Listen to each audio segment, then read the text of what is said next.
할렐루야. 네, 오늘도 주님의 전에 나오신 여러분들을 주님의 이름으로 환영하고 축복합니다. 벌써 오래전부터 유행하고 있는 단어이지만 지금까지도 쓰고 있는 한 단어가 있는데요. 바로 연인들 간에 이제 연인이 시작되기 전에 쓰고 있는 한 단어입니다. 바로 썸이라고 하는 단어입니다. 이성 간에 좋아하는 마음이 있으면서도 그 마음을 상대방에게 온전히 전하지 못한 그런 남녀가 서로의 마음을 밀고 당기는 상태, 그 상태를 우리는 썸이라고 얘기합니다. 그래서 흔히 썸 탄다라는 이야기를 하죠. 자, 그런데 이런 일이요, 우리 인간과 하나님 사이에도 있다라는 것 아십니까? 그리고 그 썸이요, 벌써 수천 년 동안 진행되어져 오고 있습니다. 하나님께서는 오랜 시간 이스라엘 백성들에게 선지자들을 통해 구세주를 보내주시겠다라고 말씀하셨는데, 사실 보내주실 그 구세주가 어떤 모습으로, 어떤 능력으로, 어떻게 오시는지 구체적으로 아는 사람은 아무도 없었습니다. 그러다가 오늘 본문에서 천사가 나타나서 목자들에게 구세주가 누구시고 어떻게 구세주를 우리가 알아볼 수 있는지 그 표적, 시그널에 대해서 이야기를 하는데요. 12절의 말씀을 제가 다시 한번 읽어드리겠습니다. 너희가 가서 강보에 쌓여 구유에 뉘어 있는 아기를 보리니 이것이 너희에게 표적이니라 하더니. 아멘. 오늘 본문은 포대기에 쌓인 채 말구에 누워 있는 그 아기 예수님을 향해 구세주의 표적이라고 이야기를 합니다. 사실 우리가 이제 그 말구에 누워 있는 존재가 하나님의 아들 예수님인 것을 알고 있으니까 망정이지, 어째서 이 갓 태어난 아기가 어떻게 이스라엘을 구원할 메시아가 된다는 그런 시그널이 될 수 있었을까? 우리가 알고 있는 그 전제 조건을 알지 못했다라고 한다면 다른 사람들은 아마 이 시그널이, 그 신호가 잘못된 신호라고 생각할지도 모를 겁니다. 사실 그 시그널은요, 우리 인간을 구원하고자 하는 하나님의 그 사랑의 마음이 담긴 하트 시그널입니다. 하나님께서는 그 시그널을 태초부터 지금까지 끊임없이 우리 모두를 향해 끊임없이 보내고 계십니다. 그런데 우리는 종종 썸을 타는 두 남녀가 그러하듯 서로의 마음을 읽지 못하는 것처럼, 오해와 편견으로 점점 어떻게 해야 될지 전전긍긍하는 것처럼 우리는 하나님께서 보내시는 그 마음을, 그 시그널을 온전히 알아차리지 못하고 반응하지 못할 때가 많은 것 같습니다. 하지만 오늘 본문의 목자들은요, 그런 우리와 달리 하나님의 그 시그널에 온전히 또 신속하게 반응했다는 것을 보게 되는데요. 16절에서 목자들이 천사로부터 성탄의 소식을 듣고 난 뒤에 반응에 대해서 이렇게 기록하고 있습니다. 빨리 가서라고 시작이 되죠. 목자들은요, 구세주가 태어났다는 소식을 듣고 그게 진짜야? 에이 설마, 이렇게 이야기를 하면서 민기적거리는 게 아니라 그런 이야기도 할 새도 없이 급히 빨리 가게 됩니다. 달려갔습니다. 우리가 여기에 주목해야 하는 이유는요, 당시 그들의 상황이 그럴 수가 없었기 때문이었습니다. 당시 목자들은 가난했습니다. 그래서 그들이 쳤던 짐승들은 다 자기 짐승이 아니라 부자들의 짐승이거나 성전에서 쓰일 예물을 제사장들로부터 대신 맡아서 기르던 것들이었기 때문에 내가 아무 때나 자리를 비울 수가 없었다는 겁니다. 그럼에도 불구하고 이날의 목자들은 재빨리 예수님이 계신 곳으로 가게 되죠. 어떻게 목자들은 그렇게 즉각적으로 반응할 수 있었을까? 한 가지 예를 좀 들려고 합니다. 야구에서 코칭 스텝과 선수들 간에, 또 선수들과 선수들 간에 우리가 알 수 없는 수신호를 하는 것을 본 적이 있을 겁니다. 막 이렇게 어깨에 손도 올리고 코로도 갔다가 눈으로도 갔다가 귀로 갔다가 굉장히 복잡하죠.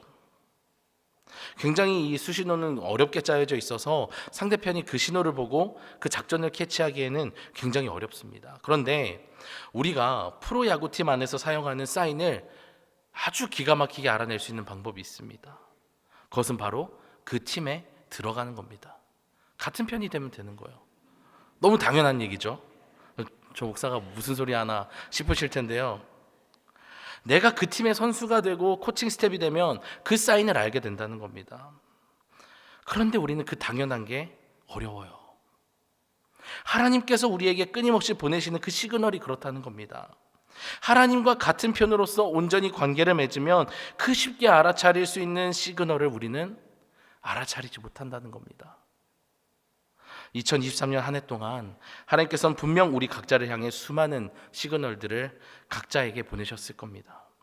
어떤 분들은 그 시그널에 반응하시기도 하셨을 거고 또 미처 반응하지 못하셨을 수도 있는데요. 바라기는 오늘부터 시작되는 이 대림절기 동안 우리를 구원하기 위해 이 땅에 친히 오신 그 예수님을 다시금 묵상할 수 있기를 바랍니다. 나 예수님에 대해서 다 알고 있어, 그렇게 생각하지 마시고요. 구세주 예수님에 대한 말씀을 살펴보고 묵상하시기를 바랍니다. 또 주님과의 관계 회복을 위해 기도하고 하나님의 말씀에 귀 기울이시기를 바랍니다. 기도할 때 나의 간구만 늘어놓기보다 기도에 응답하시는 하나님의 말씀을 듣는 그 시간을 꼭 만드시기를 바랍니다. 그래서 그동안 반응하지 못했던 주님의 시그널에 온전히 반응하시기를 바랍니다. 자, 그리고 오늘 말씀의 목자들처럼 하나님의 이 시그널에 반응하는 사람들에게는 하나님께서 놀라운 복을 허락해 주시는데요. 20절의 말씀을 제가 다시 읽어드리겠습니다. 목자들은 자기들에게 이르던 바와 같이 듣고 본 그 모든 것으로 인해 하나님께 영광을 돌리고 찬송하며 돌아가니라. 자, 이 말씀은요, 목자들이 예수님을 만났다, 아기 예수님과 마리아와 요셉을 만났다 하고 끝나는 말씀이 아닙니다. 왜냐하면 하나님의 시그널에 반응하는 사람들에게는 그 시그널이 그의 삶의 현실로 이루어지기 때문입니다. 그래서 우리는 더더욱 하나님과의 관계를 점검하고 회복하기에 힘써야만 합니다. 그래서 다가오는 2024년도에는요, 올해보다 더 하나님의 시그널에 반응하셔서 하나님께서 우리 각 사람에게 예비하신 그 은혜들을 누리시기를 주님의 이름으로 축복합니다. 혹시 오늘 말씀을 들으시면서 내가 하나님의 시그널에 너무 반응하지 못했나? 나 너무 둔감했나? 라고 자책하지는 않으셨으면 좋겠습니다. 우리는 왠지 하나님의 자녀라면, 그리스도인이라면 왠지 모르게 내 삶은 뒤처진 삶이 아닌 뛰어가는 삶, 앞서가는 삶이 되어야 한다라고 생각합니다. 하지만 그렇지 않다는 겁니다. 여기에 모인 우리 모두 다 어떤 사람들입니까? 다리를 다친 죄인들, 이런 모습 저런 모습으로 다리를 쩔뚝거리며 온전히 걷지 못하는, 신앙생활을 온전히 이어가지 못하는 모습들을 우리가 보일 때가 있습니다. 하나님께서는 그런 우리들에게 달려오라고, 뛰어오라고, 어서 오라고 말씀하지 않습니다. 미가서 4장 7절의 말씀을 제가 읽어드리겠습니다.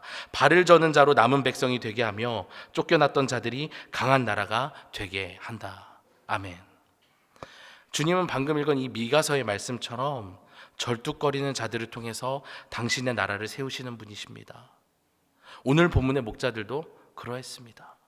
그들 역시 대단한 사람들이 아니었습니다. 사회적 약자의 자리에 있던 이들이 목자였습니다.